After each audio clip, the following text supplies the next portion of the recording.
Welcome back to Meet the Corellos, and this is the podcast that everybody has been waiting for. It is my facelift update and my scars update and how I feel today. Well, I did it in November, and where are we now? September. All of you have contacted me, so many women in their early 40s, 50s, 60s, dying to see how my scars are healing and the process for me and how I'm feeling. Now we are, November, December, January, February, March, April, May, June, July, August, September. 10 months. It's only been 10 months since I did it from the facelift. Well, I mean, let me tell you, ladies, I don't know what the fuck we've all been thinking. Why on earth would you do this in your 70s or even late 60s? I don't get it. I don't understand now why doctors have always told us to hang on till we look desperate. All I can say is it has actually been the best decision of my life. Although I had an unknown doctor for me, or for any of my friends, to be honest, he has been the best decision for me. And, I, as you know, work with a lot of doctors, and I think it's such a personal choice. My doctor, who I've been friends with over 10 years, he actually is someone I would have chosen as well. And that's why you really need to sit with the people, because, many doctors sort of fit the profile. And I think it's really important you have a relationship. My doctor at that point, unfortunately, was going through a terrible, terrible divorce and couldn't do it. So it was really nerve-wracking choosing a doctor. And so I was a bit like all of you with blind. And I don't know about any of you going to surgeries and things like that. They hand you books with women that just simply don't look like you. You can't relate. You don't understand. Sure, for 70, she looks amazing now. She looks 60. But I'm 48 years old. And when I was doing it, I was 47 years old. And let me tell you, it really took balls, because nobody supported me, a bit like Sergio, not in a horrible way, but they were so nice, as in you simply don't need it. And I had just been to BravoCon. Well, I was doing BravoCon. So, really to do it straight after BravoCon was a total pain in the ass, because it meant I couldn't drink. So for the whole of BravoCon, which is really quite fun, you're running around with the housewives, you're going to parties. I couldn't drink alcohol because I was preparing for my surgery. And also it's I'd got off a plane, I'd flown all the way to Vegas, I'd been in LA doing my shoot. So, you're on a high, and you're seeing all your friends, and what do you want to do? You want to drink, you want to party, you want to have fun, you want to stay up all night, all of which I could not do. So maybe it was a blessing in disguise. Anyone that knows me, I'm very, very bloody minded. And thank God for me, I have very strong gut feelings to people, things, reactions, things that I want to do. And I knew, although I looked great, by the way, I felt like I looked great at BravoCon. I took my makeup artist. She's amazing. She always, knows how to lift me up. I took my hairdresser. So, they would sort of come in the morning and give me these high knots, top knots. If all of you understood why I was wearing these buns all the time, because a bun pulls your whole face back and your neck back, and it gives you this facelift without the facelift. So I looked really good. But, the thing is, it's not real. It's camera makeup. And, as much as you look great in an event, it's not practical. I can't live in camera makeup every day. And not to mention, when I finish Housewives and doing everything else, I don't want to make makeup. And then you become a slave to your hair and makeup people, let me tell you. I know for normal folk that don't do a TV show, that sounds ridiculous. But, when you do and you're used to looking a certain way and you can't make yourself look that way without them, it means you need to be a slave to your team, which, just isn't practical, because Sergio and I, obviously, we're travel influencers, we're everything else. I don't want to go to the Maldives and take hair and makeup with me. I really don't. But if I'm working for the hotel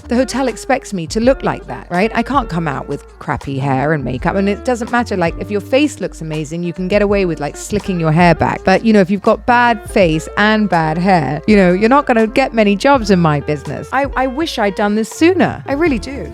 I think it's funny, because I see my girlfriends, and obviously the first thing that goes, and I don't want to be like that, because obviously I'm in the public eye, I'm on TV, things are magnified. But let's be honest, ladies, after 43, I think your neck just begins to go. I'm beginning to see the crepiness on my tummy, actually.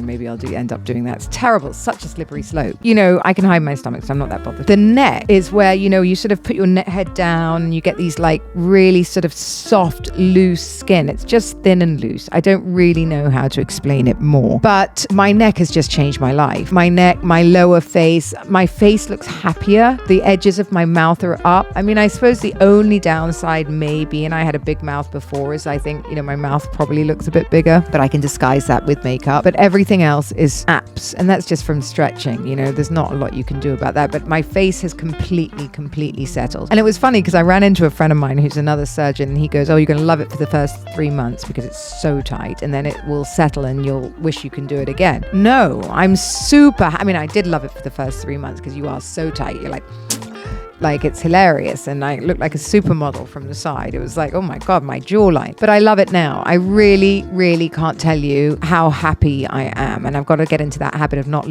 checking myself out in the mirror. But I think the biggest question is that most of you saw, and I know a lot of people, 46 million people watched my coming out of the hospital or the surgery. And here's something. I did not go into hospital, just so you know. I did it in the back of his clinic. I don't know if I was kamikaze. Maybe I should have. I've done it and I'm fine and I'm alive. As you know, I had scar cut all the way into my hairline, all the way down the front of my ear. And I think that's what confuses people. Behind the little hard bit in your ear, I don't know what that's called actually, at the front of your ear, and then comes around your earlobe again. So let me go through my scars, because when I came out, I looked like a patchwork doll. And I think that was what was picked up. And so many people said, "Oh, she's so unhappy, she's going to sue her doctor." No, what I'm saying is that's how I came out. And I wish, I had no idea how I was going to come out. You think it's going to be perfect and neat and like this little line. It's just not like that. So when I want to stop people having a complete panic attack, because, I did have a panic attack, and I think the only times I've had panic attacks is during my divorce and from now my surgery. Obviously, I've never seen this before. I don't know why. You see a before and you see an after. It is not one iota of me that wishes that I hadn't done this. Nothing, not one bone in my body. People are blown away by my face. And I think that's really important, because there are a lot of amazing doctors out there that are very well known, and I'm sure you all know who I'm talking about. But I do feel that the people come out looking completely different. And that was, not at all what I wanted. Completely different. And I understand, because they're, some of the models or whatever else, but you'd be surprised how many Hollywood actors and actresses, actors as well, by the way, men that have done this, and they just don't tell you about it, because 48-year-old women, we look a certain way. We just do. You can hold yourself up, as I said, with certain things, but there are telltale signs of your age.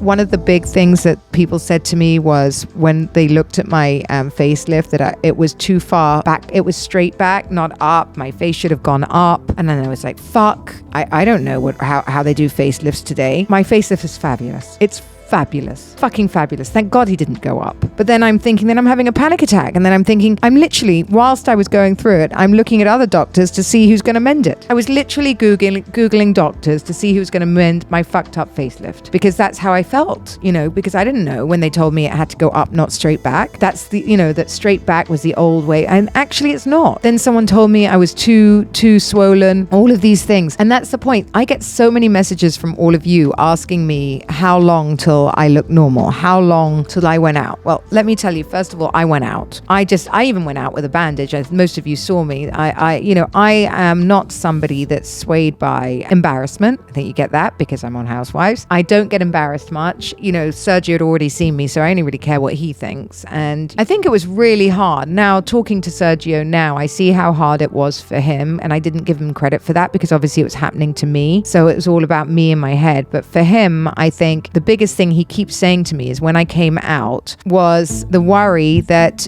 I was going to look like this for a long time, and that he couldn't, what happens if I wasn't fixed? Because obviously, look, there I am going at 48. I've never seen a facelift, but I knew what they were. I knew what to expect-ish. But I knew, that I was going to look awful and then get better. But there isn't a 29-year-old man that thinks that their wife is going to go for a full facelift and come out looking like that. And you look shocking. And I hope this helps some of you women out there make the decision to do this for yourselves. So thank you for listening to another episode of Uncut and Uncensored with Caroline Stanbury. Don't forget to subscribe. Please, everybody, subscribe. Thank you.